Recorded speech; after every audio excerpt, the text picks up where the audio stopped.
Hello, everybody. This is the Video Game Tank Episode 1, which you can find at youtube.com/VGTank. I'm Eric Oliver. I'm joined by Robert Torn. How are you, sir? Hello there. I'm doing good. Glad to have you here. Of course. Yes. What is our website, sir?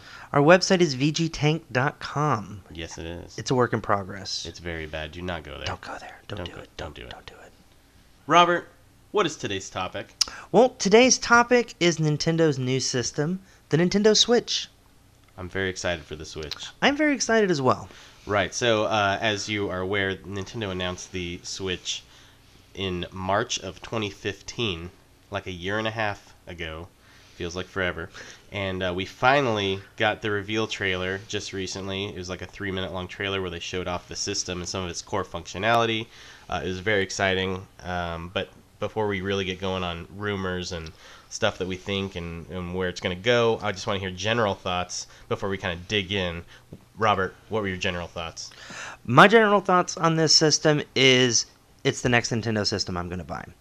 I bought the Wii when it came out. You know, it was a year or so after it came out, kind of buying into the hype.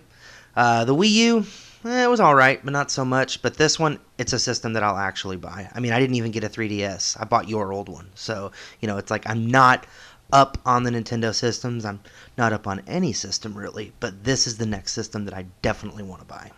Awesome. And you do not have a Wii U, right? I do not have a Wii U, no. What was the reason you never bought one, like personally? It was too expensive. That's what it boiled down to. It was too expensive. It didn't have the AAA titles. I mean, it had the Nintendo titles, but it's the Nintendo titles, and I just wasn't really feeling it with any of the games that they were showing.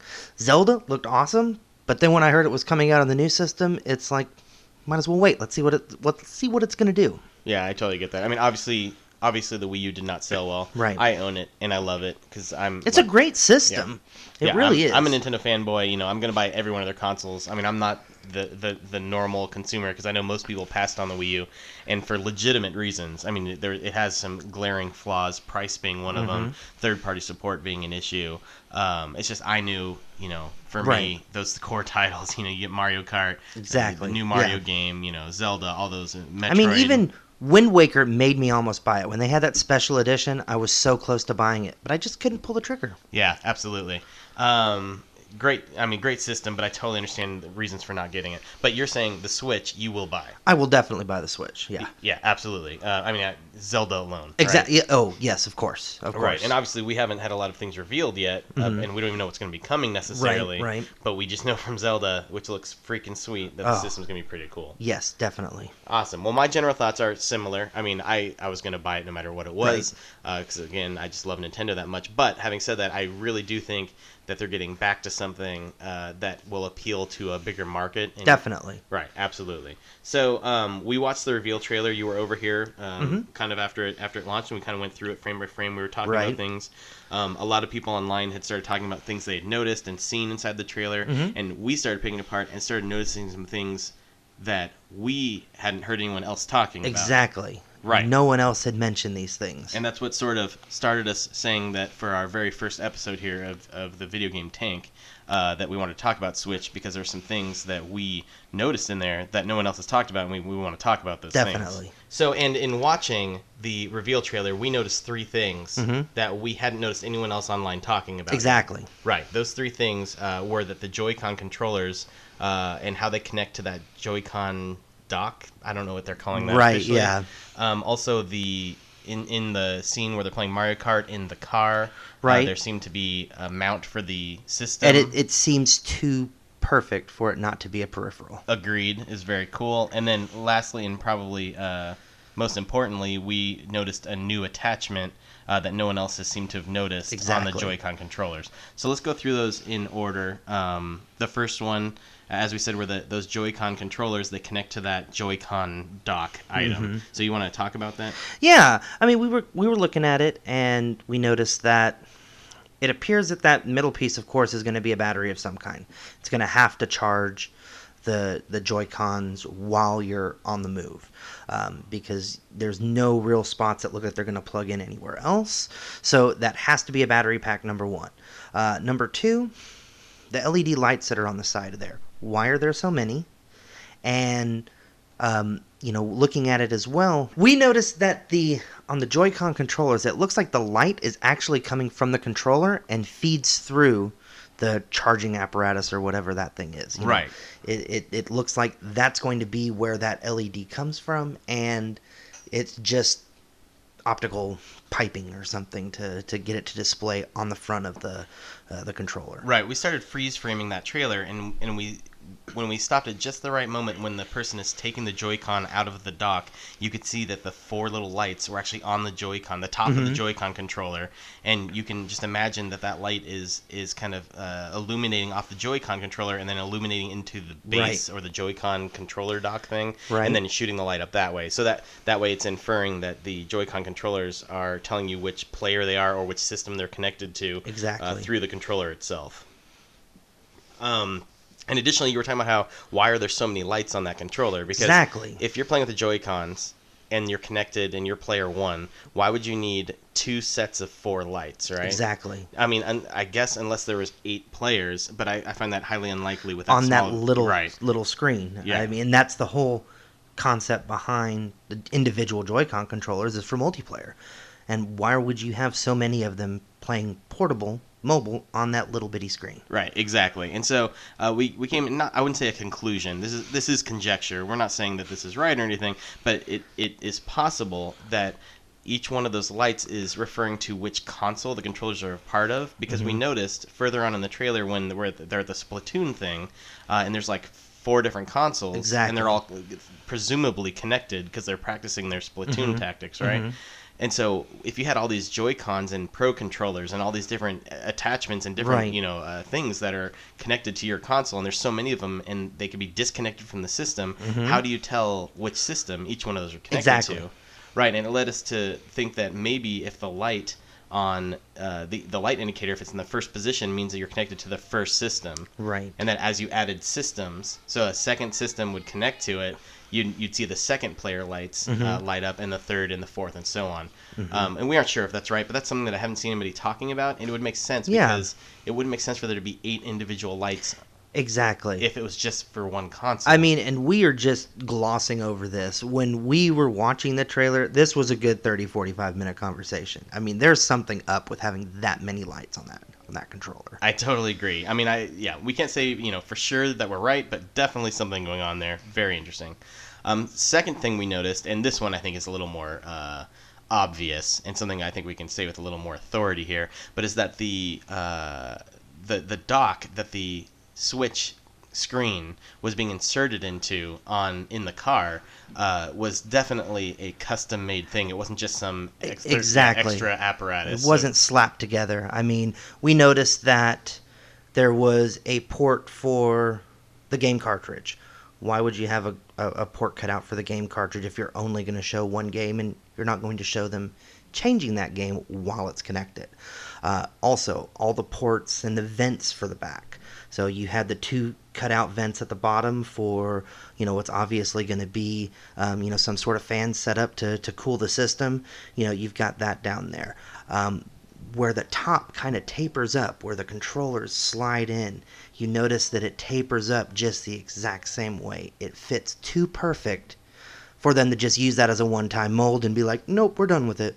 Right. It seems like that's probably going to be some sort of official accessory of some sort that you'll be able to mount in your car so that you can play the game, put the Switch screen inside of it and play it in the car. Exactly. A little more cleaned up, but same idea. That will be a peripheral that'll come out. Right. I definitely agree with you. I can't imagine that that won't be something. They would be dumb not to, because all the other companies would make one after seeing that especially. Right, absolutely. And then lastly, and probably most importantly, we did discover that there was some sort of attachment to the individual Joy-Con controllers that no one else had talked about at the time. And it started a big conversation on the IGN boards. I think we had I want to say 1,700 views or something in the first 24 hours of posting that, and I haven't checked it since. But it started a big dialogue there because everyone, once they looked at what we were talking about, it was very clear that what we were saying was true. And that was in the last scene, or before the Splatoon part. There's a girl playing Mario, and it showed some cool Mario footage.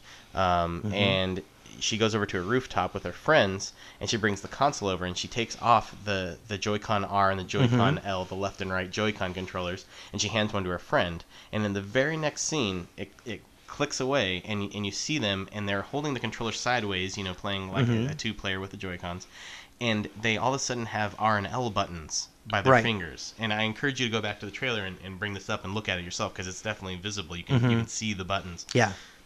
And and so they have their left and right fingers on the L and R buttons, and we noticed that there's also a color difference. Yes. From the Joy-Con to the top attachment thing that has the L and R buttons on it, because the Joy-Cons themselves are kind of gray, and the attachment is black. Yes. And it goes with the theme of the console perfectly. It's the same, it's the same color setup that they're using for everything. Again, it's you can watch the other footage where they're playing the basketball game, and you do not see these, these peripherals, these extras that are on there. So they have to be, they have to be something that's on there, and that is the best place to see them. And nobody said anything about it. Right, and I think we all kind of assumed, or at least saw the potential for the Switch screen to have different attachments put on the side of it, or different Joy-Con controllers that maybe have different button layouts or whatever. Right. But this was a very specific and visible thing in the trailer that no one else had seemed to notice, that there was this attachment that at least added L and R buttons to make the controllers each like a Super Nintendo controller instead of an 8-bit Nintendo controller. Now, there is some talk online in that thread I was talking about that we made. Some people were like, well, I think that the individual Joy-Cons may have L and R on them natively without that attachment. And we've kind of gone back and forth, because there's some images that are high res that show somebody sliding the Joy-Con off, and it looks like it could be a button. I've seen that one, yeah. I was kind of wondering that myself. Right. But it would be weird to me, like, why have the attachment that has the L and R on it if it already has it natively? Is it just to make it more comfortable to hold? But then why even bother with having them there to begin with? See, I saw those, and I thought that was going to be more of how it locks into the system.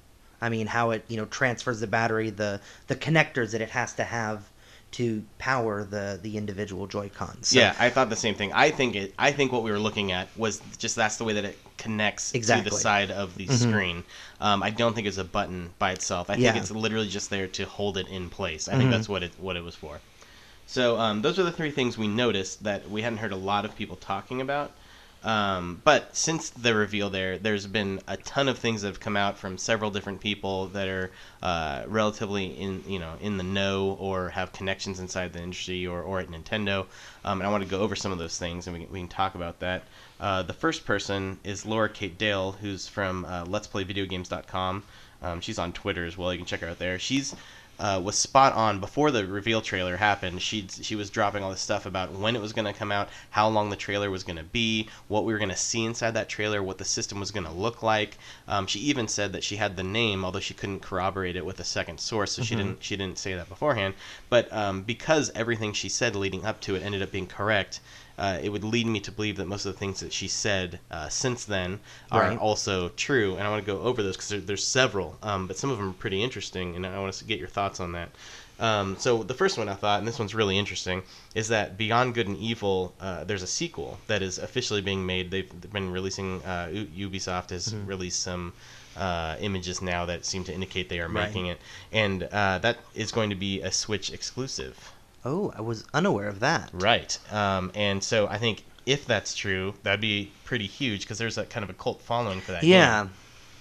Right. Kind of is like a Zelda-esque. I don't know how to describe that game. Yeah. I have the original for GameCube, and I enjoyed it. I never beat it. But I think that game now, Beyond Good and Evil 2, has been kind of rumored to be having, they've been making that for a very long time. Right. And so I think if that was something that they were able to go, coming out for Switch 2017 or whenever, that could be a huge thing. Did you ever play the original? I never did. I mean, I'd seen it. I think it's available for other systems now as well. Yeah, they came out with an HD remix or whatever, but I think it was on Xbox and PS4. Yeah, and I just it's never one that I picked up. It's never one that I really, caught my radar when it first came out. But, with the GameCube, I really just had the core titles. But would you be interested? Possibly.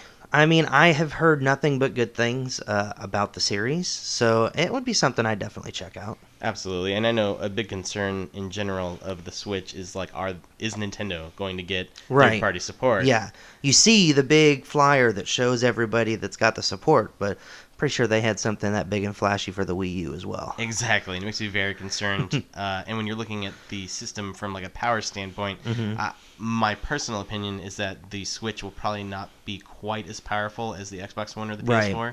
And which is fine. I mean, that's fine because I know Nintendo's going to make great games. But if it makes it in any way difficult to port games from third-party sources, I have a concern there. And it's been difficult in the past because they've always kind of been not on par with everything too. Right, and I'm hoping that this one is close enough that it doesn't gimp their ability to get third-party games. Hopefully that's not the case.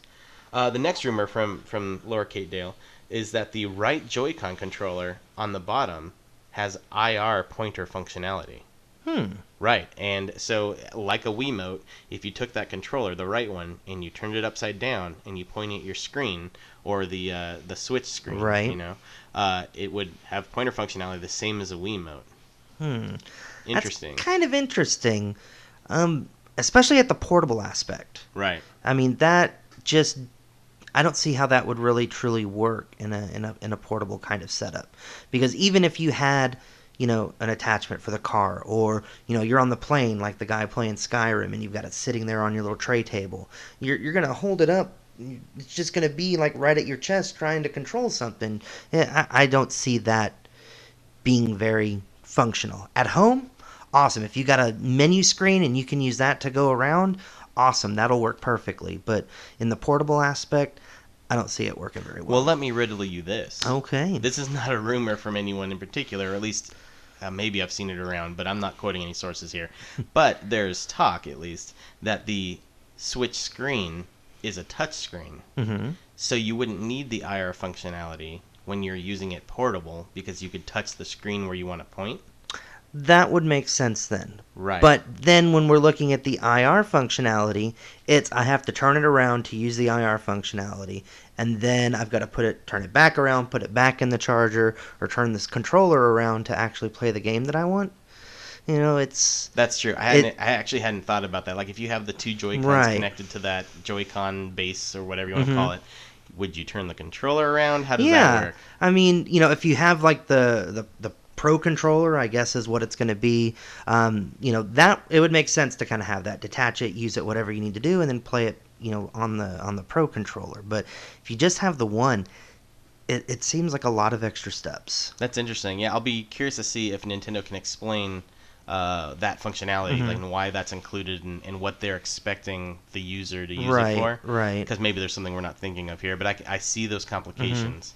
I mean, it could be for multiplayer somehow, passing information between characters, kind of a la old Pokemon games, I think, had that for Game Boy way back when. They had the IR ports that you could transfer stuff. I could be wrong and just making something up, but I'm pretty sure I thought one of the games had that, or at least something kind of similar to it. Absolutely. Next one. There's not going to be a handheld only bundle at launch. So every bundle at launch is going to include the dock that the screen goes into, so it connects to your television when it comes out. How do you feel about that? I don't see why they wouldn't sell it that way, to be honest with you. I mean, I know there's going to be, equipment, there's going to be money that's needed to make that dock attachment, but what's it going to save you, $50 to have the ability to have a console and a portable? It's a no-brainer to just not offer that as an option. Right, and here's what I think about that. I think Nintendo's marketing has been very clear that this is a home console that you can take on the go. Right. And if you had one that was the portable only and it wouldn't connect to your television, it would muddle that marketing. Exactly. Additionally, my inclination is that the battery life for the handheld portion is not going to be great. No. I'm hearing something like 3 to maybe 5 hours at best. And obviously that's not, ideal if you're going to play this primarily as a portable. Right. And so I think they want to keep that messaging that it's a home console, because if you're expecting a handheld experience, because even the 3DS's battery life isn't great, but it's certainly better than that. Yeah. Right, and you don't want people getting upset when they take if they're portable and they can barely play before it's dying. Exactly. And so I think having it that way makes sense. What I think is going to happen is if the Switch ends up being successful, they're going to release a different iteration of the Switch. It'll be like a Switch Portable, Switch Lite, Switch Go, and it'll be a smaller version of the Switch screen and Joy-Cons that you'll be able to take on the go, and it won't have the ability to connect to your television, but it'll have a much better battery life. Right. I can see that making sense. Right. That wouldn't surprise me at all. Nintendo's stated a few times since the reveal that they have no plans to discontinue the 3DS, and that the Switch is not a replacement for the 3DS, and that they will have a future console. But I think that's them probably just kind of saving face in case the Switch doesn't sell as well as they hope, and so they could then come out with a handheld and say that was always their plan. Yeah. Because the fact that they have consolidated their development resources into one centralized location now, so they can develop games for handheld and console together for one system and one ecosystem, it just makes so much more sense to only have that ecosystem. Exactly. I mean, if you have the same cartridge that's available for the Switch, and then they make the new 3DS, whatever it's going to be. Now you're going to have the same games that might possibly work, or it's going to be the same situation that you've got now. You buy the game on the Wii U, and I want to play the game on my 3DS. I've got to buy it again, whereas I can buy it once, use it everywhere. I have a quote-unquote portable system.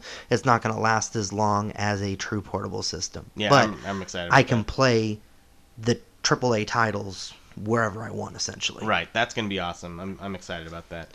Let's see. Next one is that there is not a headphone port on the Switch Pro controller.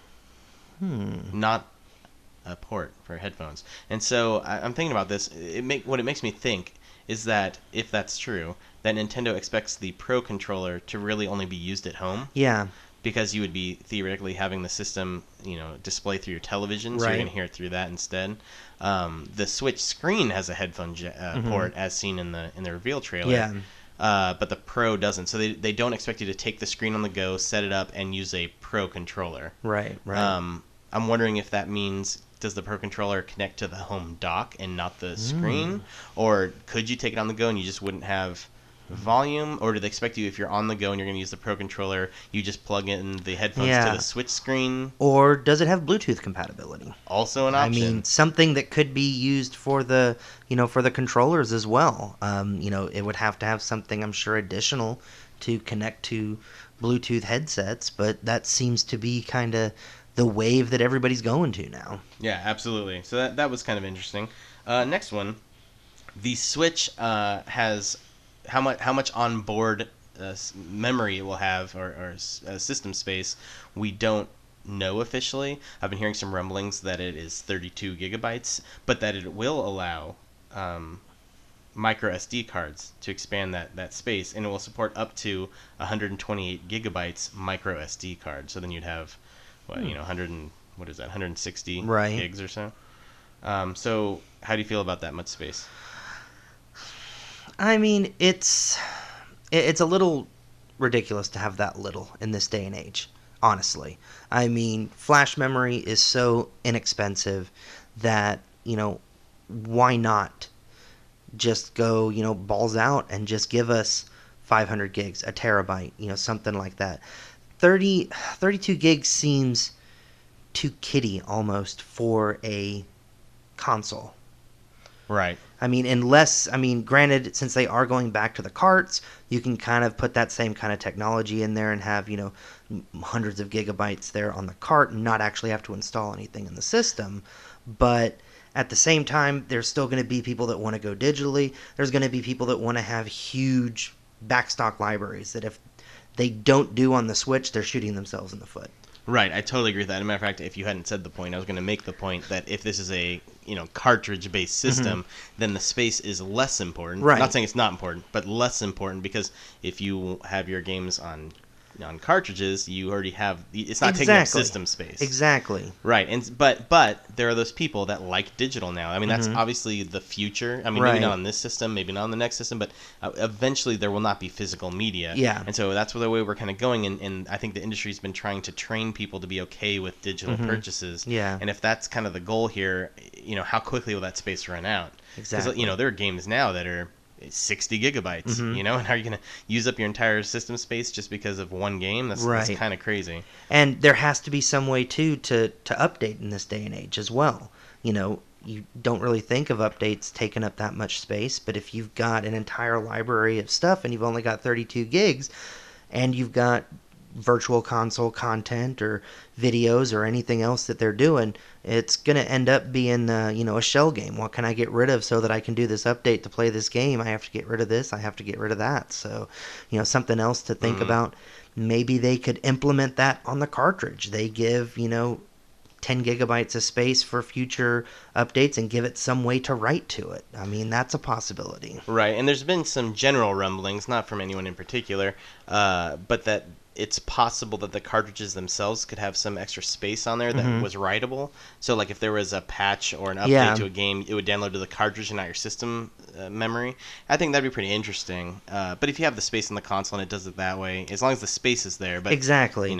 But if 32 gigs is going to be it, they're going to shoot themselves in the foot, and they need to have more space, especially nowadays. Right, I don't disagree. Nintendo's been very good on the Wii U at making their games really small. I mean, like Mario Kart, I think was like 4 gigs or 6 gigs. When like you think about if that was on another console, it'd be 25 or whatever. They're really good at that, but third parties aren't. And if you're if you're trying to get third parties to come over to the system, it's just another hindrance, another thing that makes them think that it's a little more difficult to make their games work over there than it needs to be, and that's what we want to avoid for sure. Next one, the Switch does not support external hard drives. Yeah, not at all.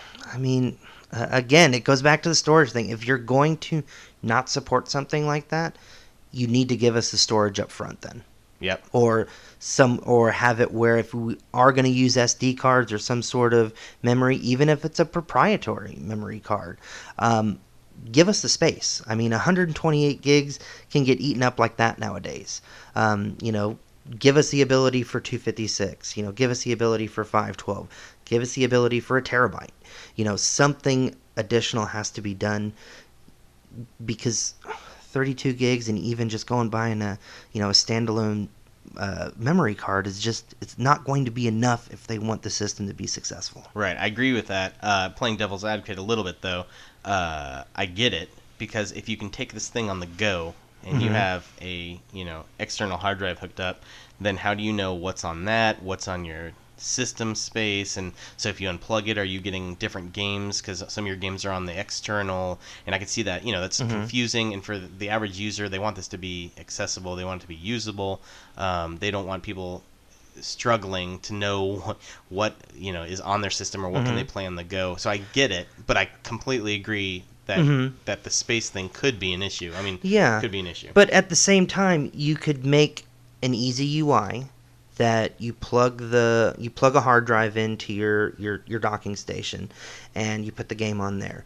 You want to go, take it somewhere. You've got a game that you want. You make it easy to drag and drop. Use the IR remote and just drag and click and drop. But what if the transfer rates are slow? It's then you're waiting 20 minutes because you move a game over just so you can go out. Well, I mean, that would be bad on on Nintendo's part then, because I mean there are even something as simple as a USB 3.0 connection somehow worked into into that. It's going to give more than enough speed to transfer data. Even looking at Thunderbolt cables, I believe, are a little bit more, not the brand new ones, but you can get a Thunderbolt cable for PC based things. So there's got to be a way that you could transfer it to make it make sense. Right, absolutely. Next one, speaking of USB, the handheld portion can be charged away from the dock via a standard USB-C cable. Okay, so The only thing I have an issue with that is USB-C, brand new out there. Not a lot of people are going to, have it, know what to do with it, so on and so forth. I mean, are they talking about USB on one side and then the USB-C on the other? With something like that, I mean, are we going to run into issues with charging speeds if we're not using something that's, built to be the charger from the get-go? I don't know. My understanding is that the USB-C cable, regardless of what you plug it into, my assumption is that one end is regular USB, Okay. and then the unique side is the USB-C that plugs into the system, and that it would work in any sort of anything that plugged into an outlet. Okay. So theoretically, that shouldn't be a problem. Theoretically, I mean, who knows? Right. But here's a twist. Clever little twist here at the end. The port is on the bottom of the switch screen, so that if you have your screen in kickstand mode, as we saw in the video and the guys on the airplane, You can't charge you it. cannot charge. So you need to be holding the system while on the go, which is not a deal breaker, but definitely something to consider. Especially if they're going to show it on an airplane. Right. Because that would be something I could see a lot of people using it for. And if I'm on a cross-country haul, an international flight, and I want to, be playing this system for a good chunk of time, you're limiting what I can do with the system that I paid for. Right. And that just doesn't bode well. Dude, just lift up the tray and Well, hold it. Yeah, but why? Quit crying. Why are you crying? Well, I've been flying for 7 hours. I'm cranky. I don't want to have to lift up my tray. Damn it, Robert. All right, let's move over. Okay, the next revealer of things is Emily Rogers. Some of you may be familiar with her. She's kind of predicted a lot of things for several years having to do with Nintendo. She claims to have some contacts on the inside. Before the reveal, she also was dropping information that I find highly unlikely for her to have just guessed on and been right by. Mm-hmm. So I'm inclined to believe that whoever her contact at Nintendo is about the Switch is probably a legitimate one. And so she has said a couple other things, little factoids that we can talk about here. And the first is that the handheld Switch screen, the Switch portable section, outputs to that screen at 720p. I mean, on a screen that size, 720p, you're honestly not going to notice that much of a difference. Right, that's how I feel. And, as long as there's a way, which, I've heard the rumblings as well, as long as there's a way to upscale it to 1080 when it's connected to the home console, I think it'll be just fine. But I think you would get the people that want to play the AAA games, if it's only going to 720p on their 4K TV, again, it's a missed opportunity. Right, I agree. I also read today, and I think it was Emily Rogers, but don't quote me on that. I can't remember. But I think it was her, and she said that she found that the final unit, when it's connected to the base and it's going onto the television, is that it will output 1080p at 60 frames per second, Okay. or 4K locked in at 30 frames per second. See, and that would be perfect. That'd be pretty cool. Mm-hmm. I don't have a 4K TV, but I'd be interested in checking it out. Indeed. So that's kind of neat. Next one, she's announced games that will all be coming out within the first year of the Switch's life. Now, not every game, just some notable games that she had heard things about. Blockbusters? Right, I would say that. Yes, there was the new 3D Mario. Makes sense, Yeah, of first course. year, which I think would be pretty cool. I think that's neat, yes. Zelda, of course. Oh, yes. That's definitely happening. And then she's saying, and I think this is from multiple sources as well, but certainly Emily Rogers, is that they are making remasters of some of their Wii U games that were bigger and bringing them out on the Switch, so that most people who didn't have access to those because they didn't buy the Makes Wii perfect U sense. can buy them for the Switch. And the two that she talked about specifically were Mario Kart and Splatoon. Well, and we know that there's going to be a Splatoon. I mean, there's no reason to include it in the reveal trailer if there's not going to be one. Right, and we saw Mario Kart as well. Yeah. I mean, they're both there. Like, Yeah. you have to imagine that they're bringing those titles. Now, I would argue that the games we saw in the trailer were not, real. Yeah, I mean, right. Yeah, I don't think they're actually, like, playing the game there. That was all kind of overlaid at the end. But certainly they wouldn't want to be showing us at least those games, without us expecting those to come at some point. Exactly. So I'd be incredibly surprised if we didn't end up with those games, and it would make sense for them to be there in the first year, especially if they're showing them off. Right, then. and they are great games on their own, and there are plenty of people that probably would enjoy them that just didn't buy a Wii U. Right, and I mean, I had both. Mario Kart 8 is incredible, and Splatoon was a lot of fun as well. Next one from Emily Rogers is that the final retail units of the Switch are going to have 4 gigabytes of RAM. Now, the Wii U only has 2 gigabytes of RAM. So looking at it from that angle, good. But let me tell you, PS4 and Xbox One, 8 gigabytes of RAM. Right, and again, memory is relatively inexpensive. Right. I mean, if you're buying in the amount that Nintendo would have to purchase, I mean, it would be stupid not to include more. Agreed. But, riddle me this. Oh? So, what if they have found that they, with their chip they're using and all the other innards working together, because as you know, it's not all about one component. Right. But if they found that they can essentially port any game from Xbox One or PS4 over the Switch, and it can output and it can run it fine at 4 gigs, then there'd be no reason if they knew they could handle that. Right. Now, do I think that's the case? I don't know. I hope so. Yeah.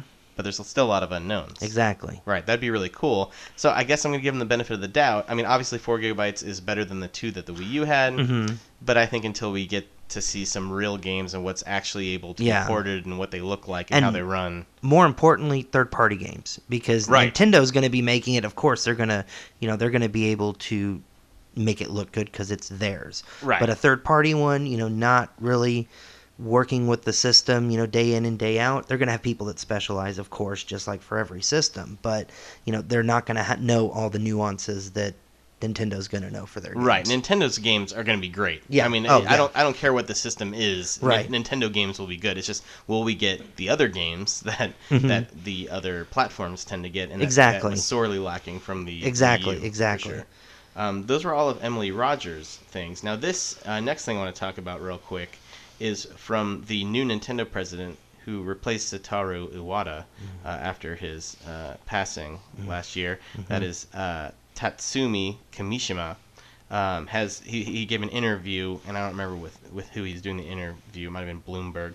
And he was talking about that the controllers we've seen so far are of course, all coming, but that they're part of a much larger ecosystem of extensions, expansions, and it seemed to me personally at least to suggest that there will be additional controllers besides the Joy-Con, besides the Pro Controller that can connect to the system and be used. So I don't know, maybe like if it was, I'm trying to think of an example of a game. A shooter of some kind with gun attachment, something like that would make perfect sense. And if there is some sort of IR port, it would fit perfect for a game like that, I'm sure. Right, and I can imagine a situation where, like, for whatever specific game, let's say it's some new game, and it would make more sense for you to have 2 joysticks on a side instead of a joystick and 4 buttons. Right. Then they could come, a little attachment that has 2 joysticks or whatever. I mean, you could add new types of buttons as well, whatever.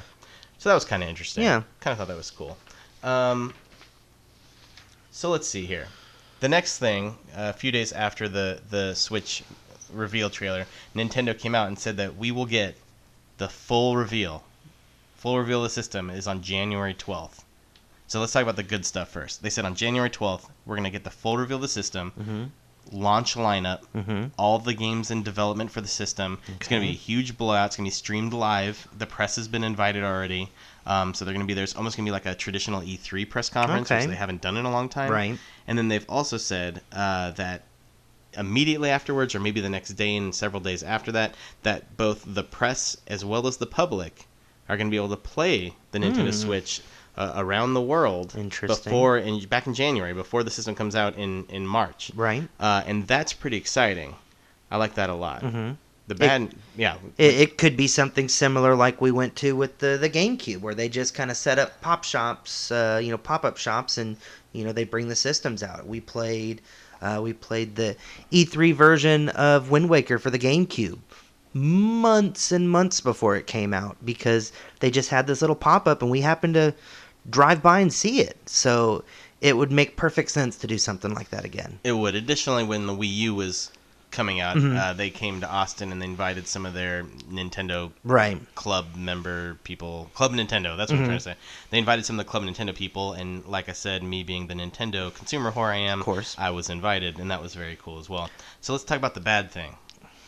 The bad thing of this is that they have said they're not going to talk about the Switch at all before January 12th. So nothing between now and January 12th. That's a long time. Yeah, I mean, it makes sense. You get you're going to get the hype flowing, and the sooner we get to it, the more people are going to be talking about it. But at the same time, it is a giant desert out here with no hope of reaching that oasis at this point in time. January is forever away in the world of consoles and everything else. Could you imagine if Sony or Microsoft was putting something out and they just give you a little blurb and they're like, okay, well, we'll see you in 6 months or whatever, and you don't hear anything about anything whatsoever for that long? I would think you need to give something more of a hook for people. Maybe, kind of mid-December, just something, just another teaser, even 30 seconds, a minute, just show us something else. Right. Now, if I take the pessimistic viewpoint here, it makes me feel like they weren't ready to show it off, but because their investor meeting was happening, they had to show something. Otherwise, the investors would all go crazy. And so they showed what they showed, which is fine, and then they weren't ready to show us anything else, and so they're waiting until January because they won't be ready till then, which means that they're rushing for this launch, and that's the last thing I want. That's my pessimistic side. Yeah. My optimistic side is that they've had this planned for a very long time. Yeah.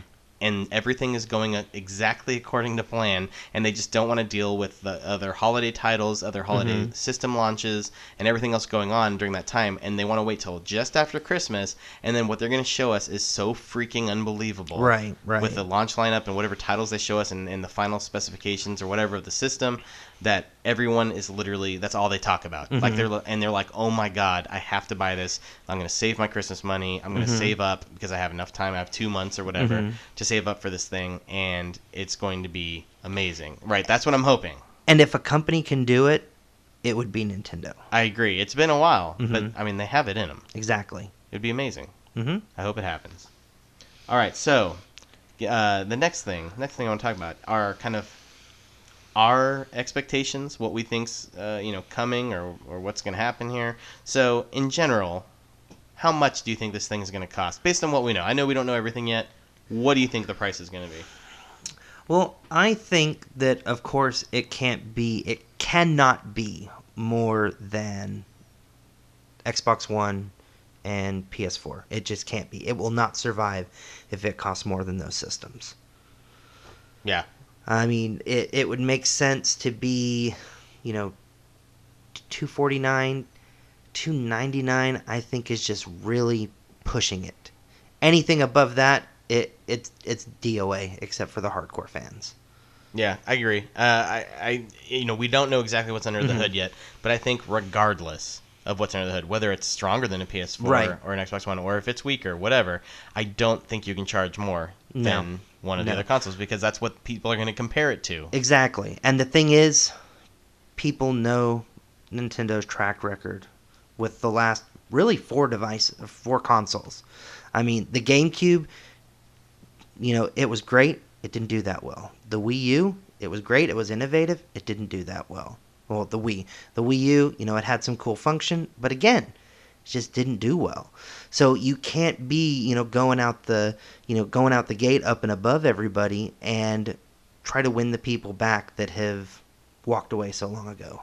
Right. No, absolutely. Yeah, and those comparisons can be made, whether that's fair or not. You know, Yeah, exactly. That's the thing. Yeah, that's another talk, but it's going to happen, and, and Nintendo has to know that. So there's no way they can do that. I want to say the system's gonna be $249.99. I mean, that would be awesome. Yeah. And I've I think since I saw it, that was sort of the price. I guess it could be $300. I mean, they could get away with it, but my guess there would be that if it was $300, that by the holiday 2017, they would drop it $50. Yeah. And so they know, like, it comes out, all the hardcore Nintendo fans are going to buy it, and they don't care what the price is because we're not as price sensitive. And we'll buy it. I know I'll buy it. And then they'll wait till the holidays, drop it $50, and have some big title come out at the holidays. I mean, that would make sense. Or at the launch time, you give us additional stuff. Right. You make it more than, you make a launch edition of the device. It like comes a Founders Bundle. Yeah, it comes with the Pro Controller, and it comes with, some little extra peripherals or something. That would be a lot more than the $299. Zelda. I would pay $400. I know you'd pay $600. Zelda. And don't tell me you wouldn't. I would, but I'm that guy. Okay, so next, what games are you personally expecting to see on this system in its lifetime, like in general? I mean the heavy hitters here, from Nintendo. I'm talking like first party. What games do you expect to see? Like, obviously, we know we're going to get Mario. We kind of saw that. We know Zelda's coming. Yeah. That's, like, we can assume Splatoon and Mario Kart because of the trailer. Of course. Besides those, what are some games that you expect to see on this thing from Nintendo? Well, and when it comes to first party, it kind of brings it down a little bit. I think it would be awesome. I've always had a fondness for Luigi's Mansion. Give me a new Luigi's Mansion. Luigi's Mansion would be dope. Exactly. Other ones, a Kirby game. Well, Kirby's still more second party, but that would be awesome as well. I'll allow second party. Okay, well, if we're allowing second party, then we're going to open up the can of worms here. There's got to be a Metroid game. Yes. A good Metroid game. Yes. And I'm sure that's a point that we were going to talk on later, but we're going to bust it out now. No, that's fine. There has to be another Metroid game. I agree. If there's not a Metroid game on this system, then Nintendo sucks. Yeah, you cannot call Other M a Metroid game, and that's the last one that we had. Right, at least not in the truest sense of the word. I mean, I know it's in there, not but it's in not liked. Any sense of the word. That was, I watched you play it, and I'm just like, this wasn't that bad. It was awful, man. Come on. It was awful. You were blinded by Samus. That was a horrible game. Metroid, even Metroid 2 Return of Samus, Super Metroid, Metroid Prime series, awesome. Other M, well, maybe. But regardless, I think there should be another Metroid, whatever form that takes. Exactly. You know what would be really cool? Metroid Other M2. Oh, yes, that would be great. That would be wonderful. They can retcon it, and they can make it better. They can just get rid of Samus altogether, and they could introduce those little, guys from the 3DS game. Force. Yeah, those guys. That would be great. That's funny. Yeah, I think there will be a game. Do you think, in your heart of hearts, that game is being developed by Retro Studios right now? Well, I know we've kind of talked on it personally. It has to be. They've been silent for too long. The last one that they made, and another one that needs to come out is going to be Donkey Kong Country, of course. And, they've been silent for so long. And that's got to be what we're getting. We're either getting another Donkey Kong game or we're getting Metroid. And I would be willing to put all my clams on a Metroid game. So you don't think they could be potentially working on either a brand new IP or a different IP that Nintendo owns? I don't think so. I really don't.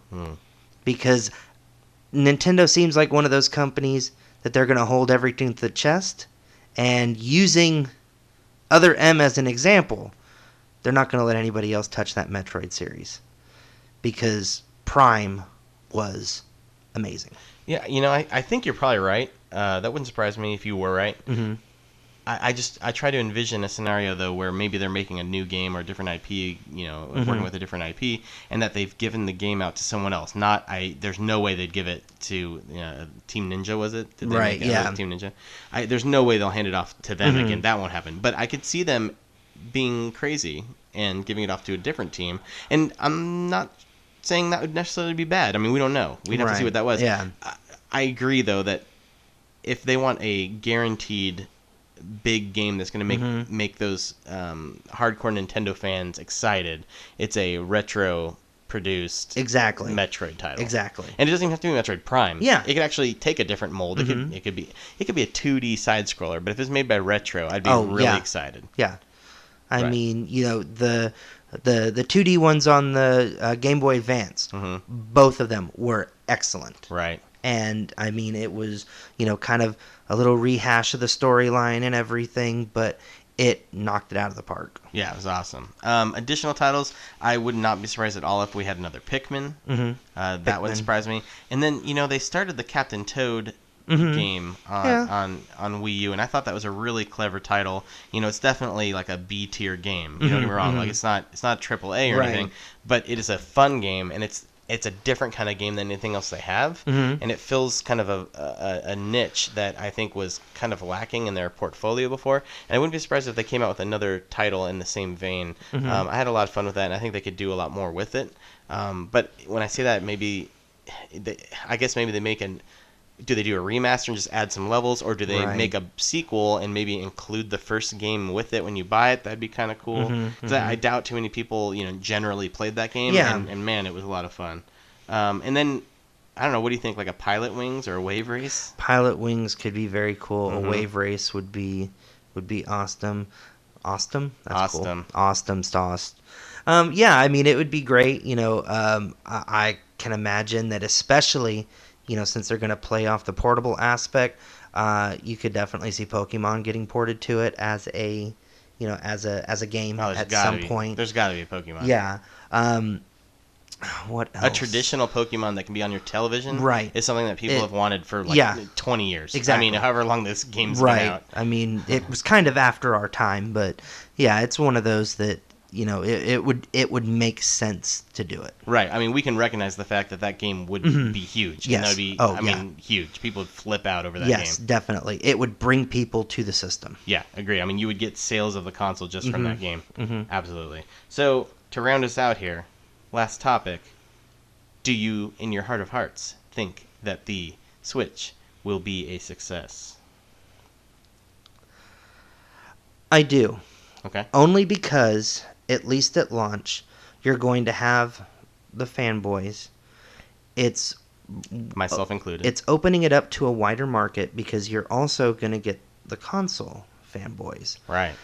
You're going to get the parents that, I want to buy the latest thing for Junior, and I want him to be able to take it on the go. Oh, what's this? It's both. You mean I only have to buy one game? As a dad that, granted, I don't have a son that's old enough to be playing video games, but when that time comes, that's going to be huge. You mean I only have to buy this once and I can play it on the go and my computer my system? I think that this one will do much better than any of their past ones. I hope that it does everything that they hoped, because if it doesn't, Nintendo's out of the console game. Yeah, I think if this fails as badly as the Wii U, I would not be surprised at all if Nintendo stopped producing consoles. Right. I mean, maybe they would just go handheld only, like an actual successor to the 3DS, and just do that. That could be okay. It could be okay. I mean, it wouldn't be the same. I love having them in the console space because I just think they do a lot of things to push the industry forward, and I'd be really sad to see them go. Right. But I have no doubt that if the system does as poorly as the Wii U, that's the direction they're heading. I think... Personally, I think it's going to sell better than Wii U. Right. I think it will probably do better than GameCube. I'm hoping for N64 numbers, and don't quote me again, but I want to say it was in the 30 millions, maybe the low 40 millions. If they can do that, I mean, that's a significant number of consoles sold enough that I think that they would be in a place that they were happy with where that was going, and having an install base that was sustainable and they could keep producing content for it and make money off of. So that's what I hope for. I mean, I'm not expecting this to be like the Wii, like where it hits 100 million, or whatever that hit. I just don't see that happening. I think that was more of a gimmicky thing than anything else. It was the first of its kind, really, that more or less worked. Right. You know. Yeah, I loved my Wii. I mean, I love that console, but I absolutely, like, it appealed to a different demographic than it seems like they're marketing to this time around. Well, the big thing, and I know that we're kind of, rounding it out, the biggest thing, and I've heard this, kind of mentioned, is that in the release, they're not marketing it towards kids. Right. They're marketing it towards young adults and professionals, it looks like. Right, in that reveal trailer, there were 0 kids. Exactly. It was all people our age or slightly younger. Or slightly younger. Yeah, and it's, that's their core demographic. It's no families running around, oh, let's play. No, it is, hey, I'm an adult. Would you like to play? It's, hey, I'm an adult. I'm going to buy this system, and I'm going to play it where I want to play it. Whether that's on a plane, whether that is on my rooftop, whether that's in my bathroom. This is where I'm going to play my game. I don't want to think about you playing this in the bathroom. Oh, I'm going to. Remind me to never touch your controller. Oh, you will. That's disgusting. I know. Well, everybody, we did it. Yes. This is our first ever podcast. Number 1 in the bag. Amazing. Yes. It was a lot of fun. Yes. And here we thought it would be really short. Maybe in another 2 years we'll release episode 2. Maybe, possibly. That would be great. Maybe sooner. Maybe. I don't know. We're going to have to see how this goes. But It was a lot of fun. I'm really glad if you're listening to this. Thank you very much for listening. Tell us in the comments, is there any topic you'd like us to cover in the video game universe? We are not against talking about other consoles. I do happen to be kind of a fanboy of Nintendo, but I will tell you, I own everything. I have an Xbox One. I have a PS4. Yes. I even have a Vita, as sad as that is. But if there's anything that you'd love us to talk about, analyze, go over, games, topics in the industry. Retro topics, because we are old. I mean, we do have a Virtual Boy in distance, right over here. Yes, there is a Virtual Boy in this office right now. And we both owned one. We do both own one. So we have a variety of systems, and we would love to talk about whatever you would love to hear about. So please get back to us. Again, thank you very much. Take us away, Rob. And enjoy the weather. Oh, God.